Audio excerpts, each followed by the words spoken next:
Welcome, everyone. I am so glad you're here with me. So, if you've been around with Family in Focus for a hot minute, you may have heard a lot of my voice. So, today we're going to be mixing it up a little bit. And this is really, oh my gosh, so meaningful to me because there are things that I love. I love connection. I love coffee and I love having conversations with my bestest friends in all the world. And so I have welcomed one of them here today to honestly just hang out and we're going to weave some things together. So I would like to welcome my dear friend, Dr. Faryal Michaud, and she is a palliative care physician. She is an amazing coach. She is a dear friend. She is the, my gosh, I should have written all this out a little bit more. She is the woman behind Physicians Living Intentionally. And so we're going to have some conversations here today that, oh gosh, are so meaningful to my, just so meaningful in my world. But I want to be able to share that because she is such a wonderful person. So, Fariel, thank you for joining me at some crazy early time in Hawaii right now. Thank you, Wendy. It is an absolute pleasure to be here. And I love that you didn't have anything in writing because every time somebody does that for me, I always feel like they're talking about somebody else. So I know you know me as a person first and as a friend. So it is a pleasure to have coffee with you and have connection and really dive in what matters, which is exactly connection above all. And part of Physicians Living Intentionally is having connection to yourself. And I'm hoping that we get to dive into that a little bit. Thanks for creating this space and having me in it. Thank you. Okay, my heart is beating so much right now. I think I mean, let's be honest, anytime we're in the same space, and I'm hearing, it's like I'm hearing my words out of your mouth. Like, how is it that we have the same language? Like, I think that that's one of the big things that just draws me to you so very much because I'm like, you are taking the same beautiful principles and using them in your own unique world. Yeah, I appreciate that because I think a little background, you did share that I'm a palliative care physician and also that I live in Hawaii. I'm a parent to two teenage girls, and I created the space of Physicians Living Intentionally. It was right around COVID, and it was 2020, and we were all very isolated. And at the same time, I feel like staggered and aimless and really not knowing how to anchor yourself. So I came up with some ideas. I grew up in Japan. I have some background in Eastern philosophy, and I thought using that as tapestry along with the recognition of at any time we have our face and our veil pressed against death and dying. How do we live super presently with our life, whatever chapter it is in right now? And how do we really appreciate the life we're living in a day to day? And I think a lot of it actually came from parenting and my disconnect that as a physician, when I was at work, I was not there at home for my kids. And when I was at home, I felt like I wasn't present at work. Like I should have been more looking things up or what have you. And the physician living intentionally came a lot from the space of me wanting to be present for my children. I have a story that if your audience has heard me hear this on a different talk, I apologize, sounding like a broken record. When my kids were little, and I'm talking 5 and 3, I used to go to the public library, Wendy, and we would check out, the girls would put whatever book they wanted. And on Friday, it was a night that they would all sleep in our bed and they would pick the books that they wanted to. And so I remember my little one asking, one night when we were reading, can we be the kings and queens of anything we want to be? And I said, yeah, absolutely. We all live our stories and you could be anything. And they paused and they said, Dad is a king of windsurfing. Like they paused and they looked at each other. And My older daughter is a queen of, they both said reading. And the younger daughter, they said she's a queen of swimming. And then they said mom is a queen of, and there was this long pause, and they both said working. And then it was actually very jarring because here I was doing everything I could in my day-to-day life to be present for them. And the image they had of me was this woman that was working all the time. And so I tell you this long story by saying that physician living intentionally came from a place of me wanting to be super present in my life. And in that chapter of my life, almost 6 years ago, being a parent to teenage girls was front and center. Since then, living intentionally has continued to mean that for me, which is first and foremost what is mattering to me in this chapter of my life is being present as a parent to them. So being invited to this coffee and connection conversation where we are going to talk about physicians living intentionally, I am hoping that your audience can pause and reflect on what does living intentionally mean to them in this chapter of their life. Oh my gosh. Which, you know, is really powerful. And let's be honest, like this is so, so much bigger than, you know, physicians doing it. It's like, how do we live intentionally in our day to day? And what I'm hearing is that there's so much more than it's not about the physician. It's about me. It's about me as a parent, but also just like embracing all the different aspects of my life. Like, how do I do that intentionally? Mhm, And I'm really struck by how, you know, you go back to like COVID. And I'm like, oh, yeah, that's where all of my stuff was, you know, really accelerated. Like, I'd had, you know, these kind of, you know, things going on for quite some time where I was like, you know, I'm practicing in a way that is not consistent with how I want to live, how I want to practice, how I want to be able to help families, but also my own family that was getting the scraps at home. I was mhm, just so strung out with pouring so much into work. And then when I get home, I'm like, I got nothing left in the tank. And it showed. It showed with them. I felt that. And so I hear that going through those periods, I mean, I had to go through that to get here. I had to go through that pain and it taught me so much about how I wanted so much more mm, for me and for my family. Yeah. Like there is so much more there for us than just being the queen of work. mhm. Not that there's anything wrong with that, by the way. I mean, you rock that crown. Like, you totally can rock that crown.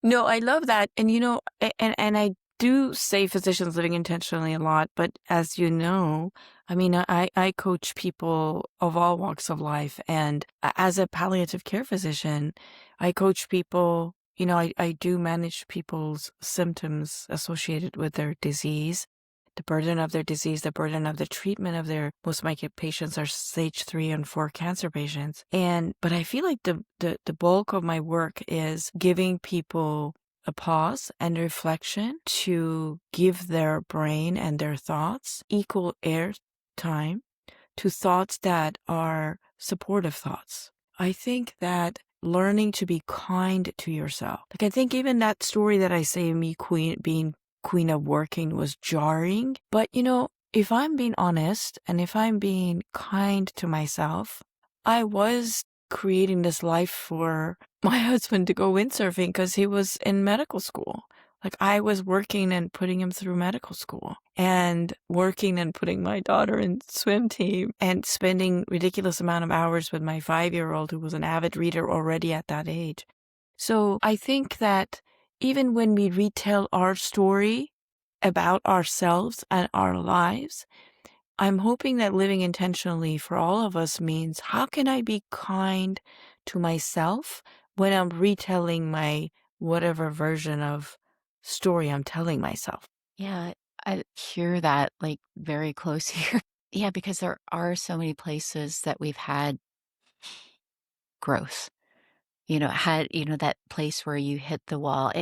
I remember you saying something at some point in time about, like, running home with your hair on fire, like, and again, that stood out to me because I was like, "Oh, she's using my words." Like, I say that too. Recognizing those moments where running around with my hair on fire, there's a reason why I did that. How can I look at that with kindness? And what is it that how I've learned and grown since then?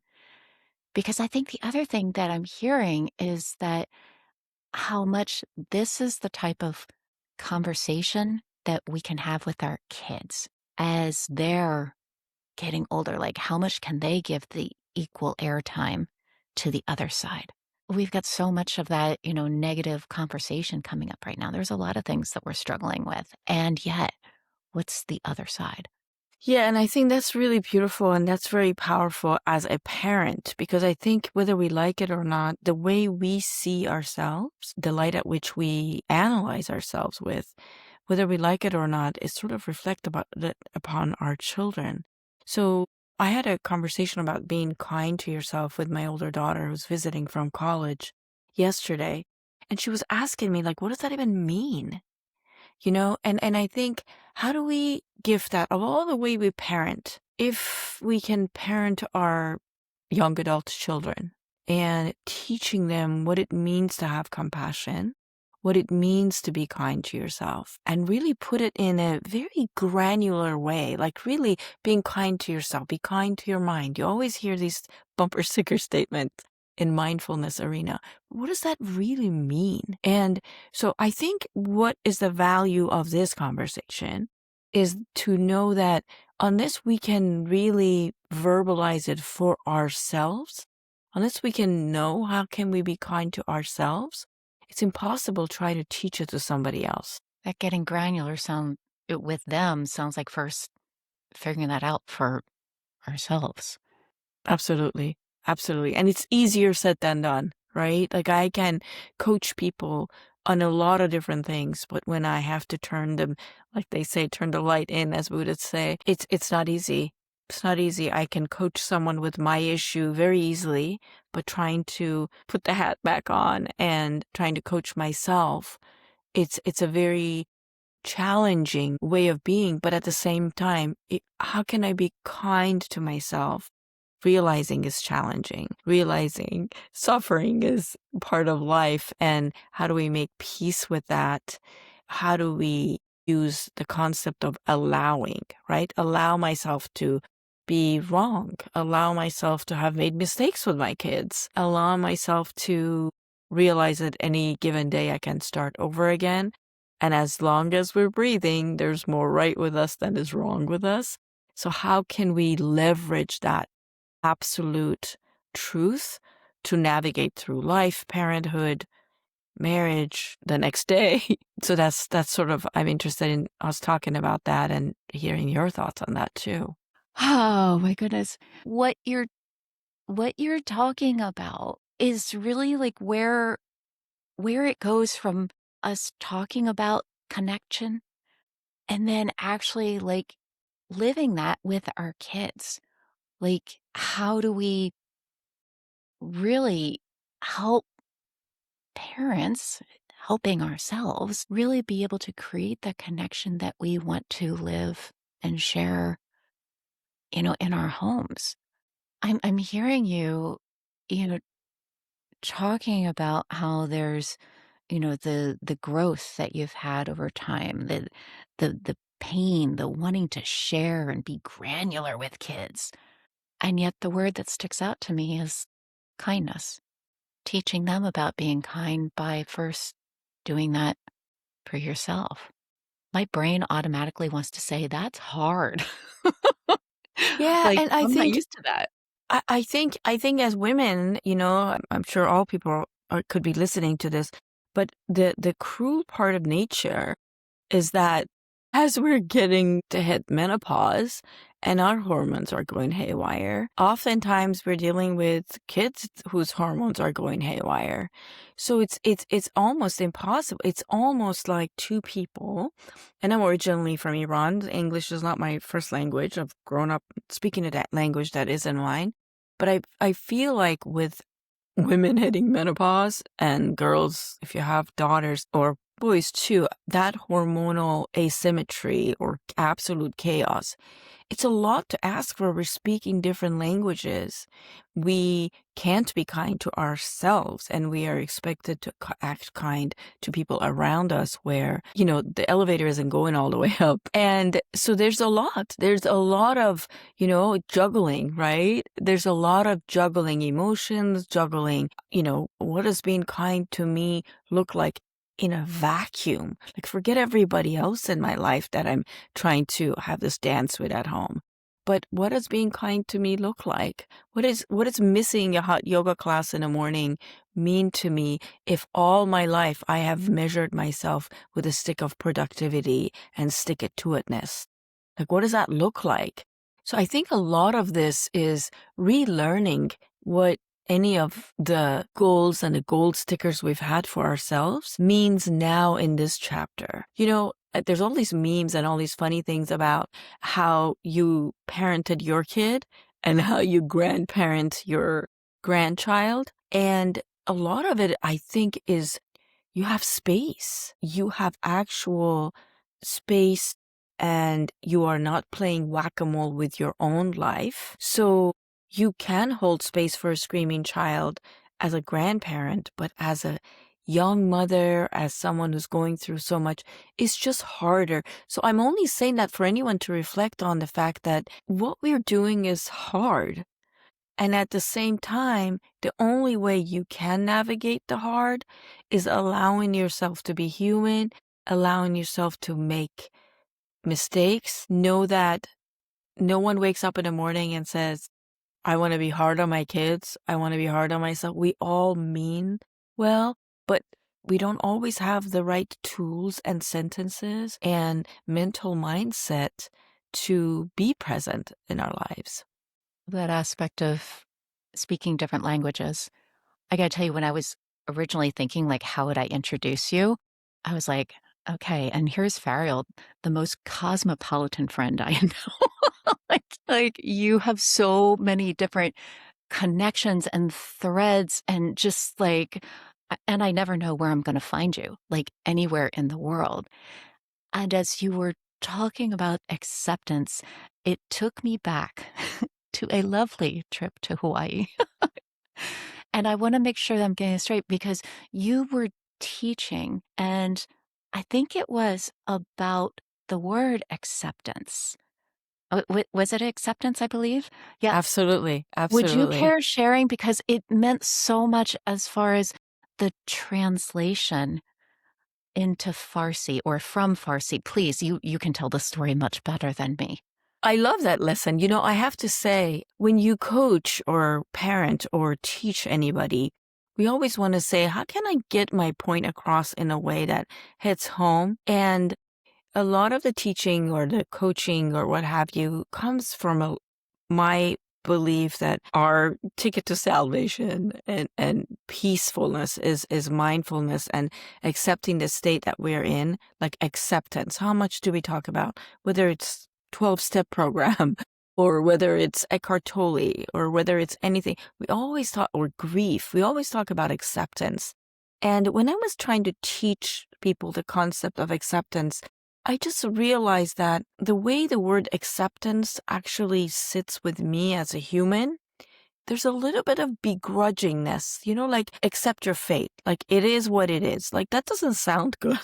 Like I don't want it is what it is. That just sounds like I am accepting something that I really don't want to. Like almost like settling for second best, or I guess this is a good place. Like acceptance doesn't feel good. So how can you, quote unquote, accept, open arms, be there for a feeling that is second best?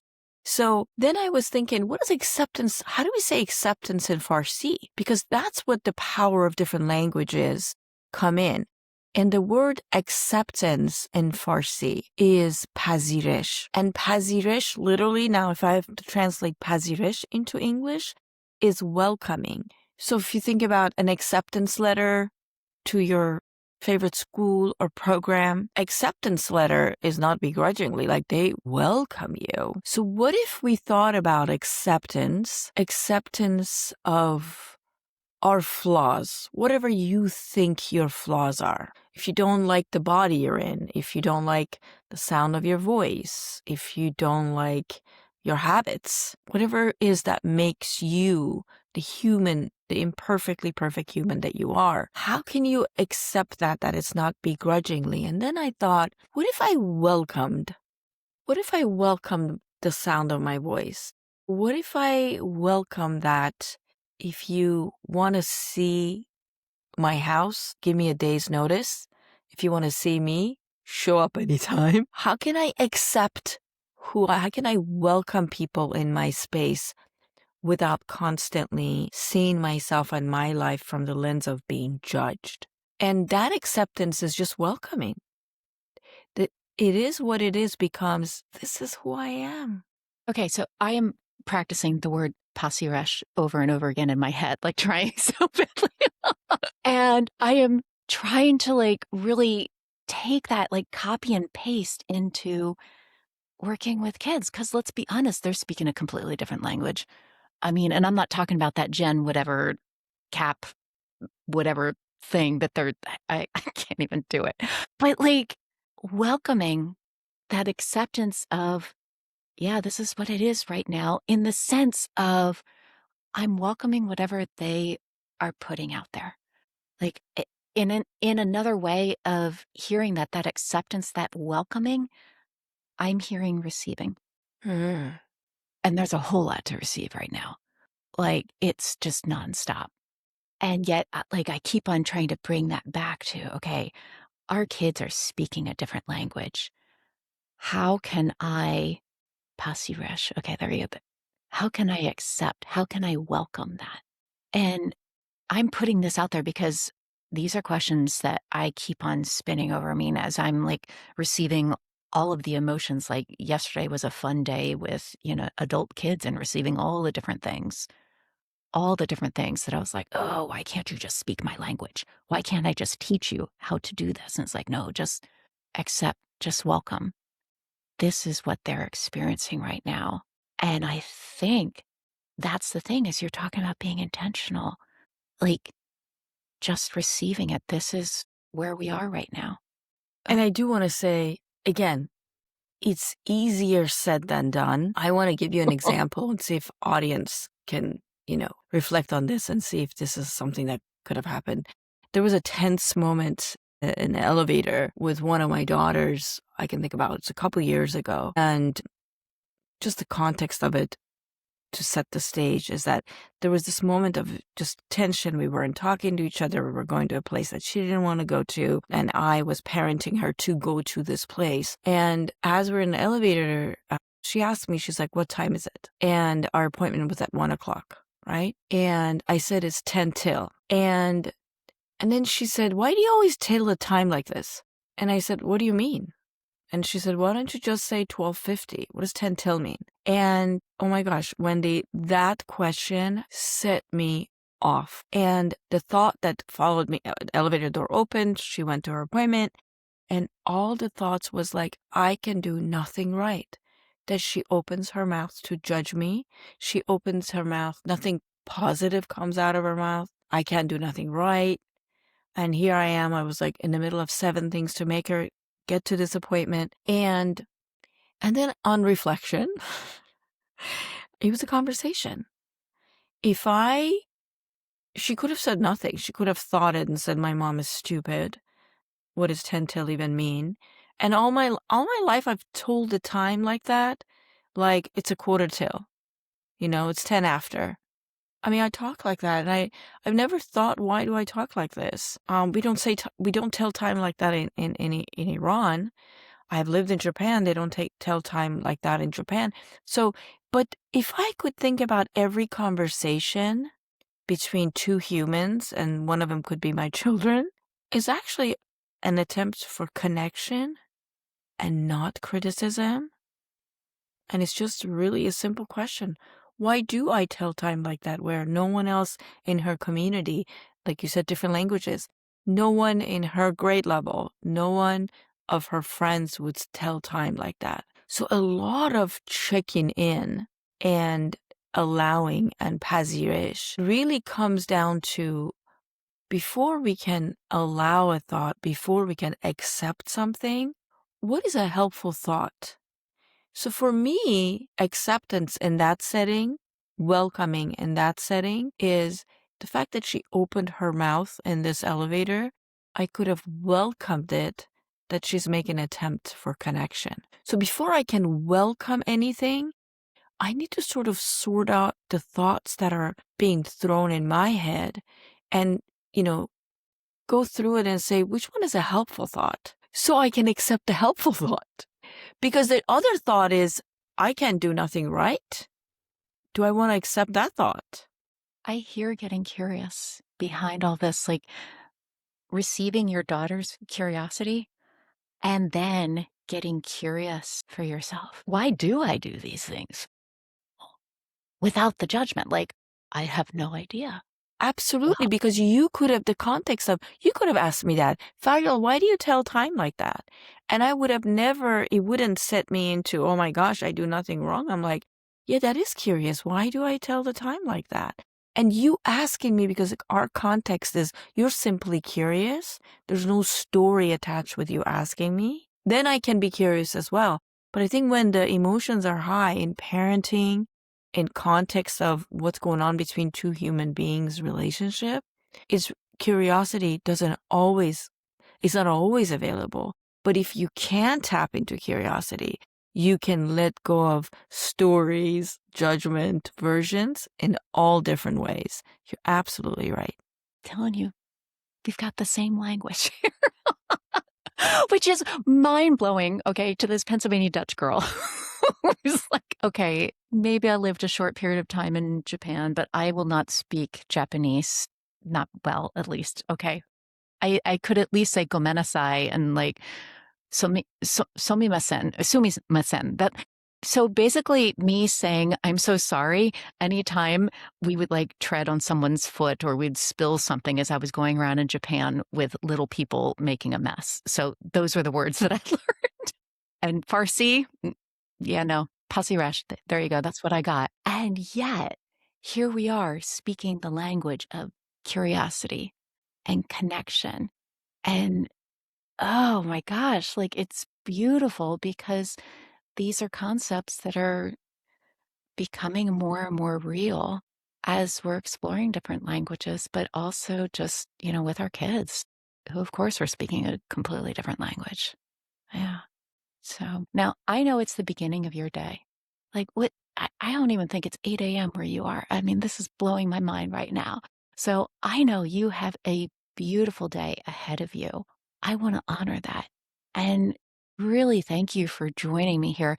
I'm wondering if there is maybe something that you would want to share. Like, I've got a community of parents who are really doing their hardest to be able to create stronger relationships with their kids. And I'm just wondering if there's like one gem that you would want to share from your experience. What would it be? Yeah, thanks for asking that question. So I have this, and again, I'm weaving in palliative care into this. There is this tool that I teach my residents, and I think this tool works with everybody. And it's, if a surgeon's vessel is a scalpel, for us is our words, how we talk to people, how can we meet people where they are, and how can we let people feel heard, because that's when they can open up and also process what we're saying. So there's this teaching that I share with residents. I think you can use it in parenting, and it's called Wish, Worry, Wonder. And now that I said this, I did a whole podcast on it, but I do want to share it because I think it's a great one. And the wish statement is intended to align you with the patient or child. And the worry is sharing your concern and prognosis, which very well could be your concern and prognosis of the patient or child. And then wonder is your gentle recommendation. And so I'm going to say it in context of parenting, and you'll see what I mean. So let's say the new Spider-Man movie is coming out, which is coming out. And let's say your child really wants to see it. And at the same time, there is a big, let's say, orchestra piece, and my daughter plays cello. So I'm just using experience in my life that may be relatable to someone. For you, could be soccer, could be baseball, whatever it is. And so the kid says, Mom, I want to go see Spider-Man this weekend. And it's not just Spider-Man this weekend. It's leading up to it, how long it's going to take. It really takes a whole day or a evening out for a kid's life. And then the next morning they have to sleep in for an extra 2 hours because they were out late. So I'm just using you that probably is not the best use of their time this particular weekend. And so instead of saying, no, what are you doing? Don't you have a big, piece to practice, which is not what they want to do. You use the wish, worry, wonder statement, and it would be something like this. I really wish that we could go see, or you. You could say we, because if you have a relationship that you enjoy going to these movies with your kids still, or if they don't want to be seen with you anywhere in the theater, that's you. But you could say, I wish we could go to the theater this weekend. And I worry, when you say wish, I'm already aligning myself with them because they also wish to go. I worry that if we spend 4 or 5 hours, or you spend 4 or 5 hours at the theater, that's sort of gonna take away from your whole weekend, night, and the next day, which again, a little bit they may worry. And that won't give you enough time to practice for your piece, right? Again, I'm just worrying. I'm not telling you what to do.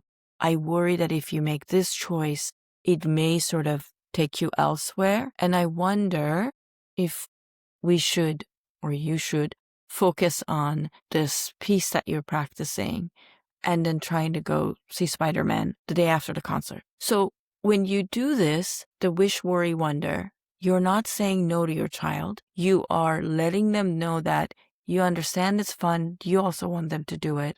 There's some concerns that you may have, which they also have. And you saying, I worry, takes the blame on you because it's your problem. I worry that if you do this, you won't have enough time. Where they also may worry a little bit in the back of their mind. And wonder gives them option B. Now, at the end of wish, worry, wonder, if the kids are older, they're like, no, I don't care. I want to go. I want to honor that we have kids. And if the apple doesn't fall very far from the tree, and we are very determined human beings, we've created copies. And so there's a possibility that doesn't go anywhere. But this way, it's not a tug of war. It's coming from concern and weaves in curiosity. And I think that's what you're teaching. How can we create connection from a place of curiosity? How can we let go of judgment, allowing, acceptance, all of that? So this wish, worry, wonder is a beautiful way that you can hear them out, give other options, and still slide in what your concerns are without acting or sounding judgy and inflexible. Hmm.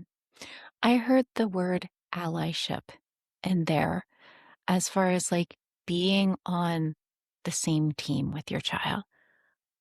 I wish we could do this together. I wonder, and I hear in the wonder about, kind of being able to share your perspective without telling them this is the way I think. Because as soon as we do that, yeah, of course, the apple does not fall far from the tree. My kids are like, rejected. I don't care. Yeah. But I wonder is again kind of like opening up that door to be able to not just receive, but to also share, to reach out. This is what I'm seeing.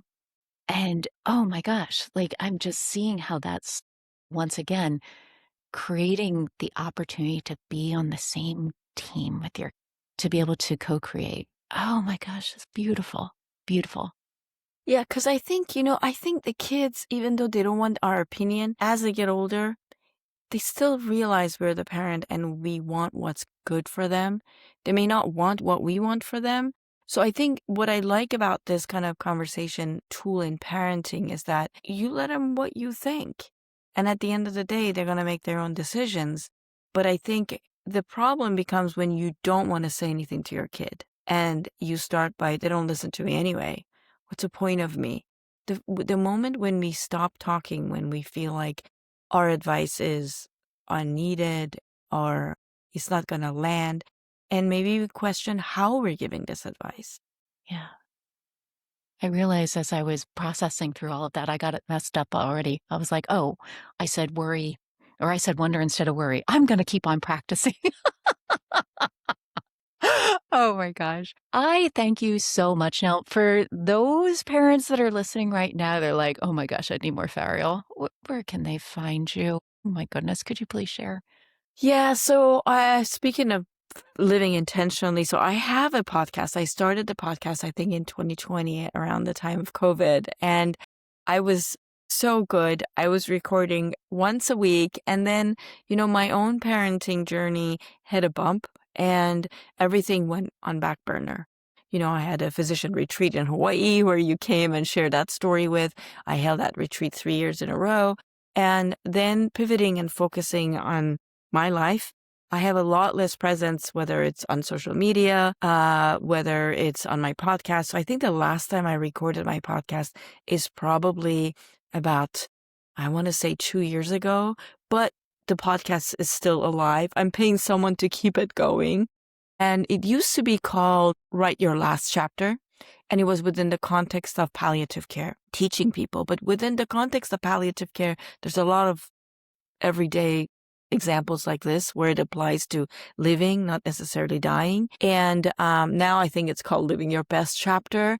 And so you could just Google it. I think it's on Apple, and there's, I don't know, 120 episodes that are there. Eventually, once my last child heads to college, I have every intention to come back and be present for creating for the world, whether it's content or advice. But I feel like moving on immediately, I like to be present for, my own little unit of family. Yeah, that's where I am. I have a, social media presence, which, as you mentioned, I travel. So if you're following me, you're probably just seeing where I'm headed. Not a lot of conversation there, but I love community. People reach out to me, ask me questions. Some people are losing their loved one or faced with a serious illness themselves. If you reach out to me, I try to be present for you and answer any question any way that I can. So yes, it's Dr. Faryal Michaud. That's the handle on Instagram. And if you're a physician, it's in Physicians Living Intentionally on Facebook. And thank you so much, Wendy. I love this. I would just like to highlight one thing that I heard in that. The permission that you've given yourself to be able to say, this is what I choose to focus on right now. To be able to say, this chapter, this time, I choose to focus here. By the way, somebody else is keeping the podcast alive. That's totally cool. And you get to choose what is most important to you, where you want to focus. And I think that's really the highlight of everything. This is why I adore you so very much, because you're living that out loud. I love that. And, I have to tell you, as I'm looking at you, your beautiful smile, and I see your name, and under your name, it says Family in Focus. And I just realized that me living intentionally in my life in this chapter is family in focus. For me, living intentionally today, this chapter is family in focus. Mic drop. I love you so very much. I love you too. Thank you for this conversation. Always a treat. Thank you, Faryal, for coming and joining us here today. Now, I'd like to remind everybody, okay, first of all, while Dr. Michaud and I are both physicians, we are most definitely not your physician, okay? And so we are just having the time of our lives. None of this is medical advice whatsoever. Keep that wonderful relationship you have with your physician. And by the way, tell them that we said hi. So, and then, of course, let's not forget that you get to take what fits from here. I have a sneaky feeling there's going to be a lot that you may see that fits in your life. Leave the rest and be gentle as you create the change that you want to see in your life for your family. Much love.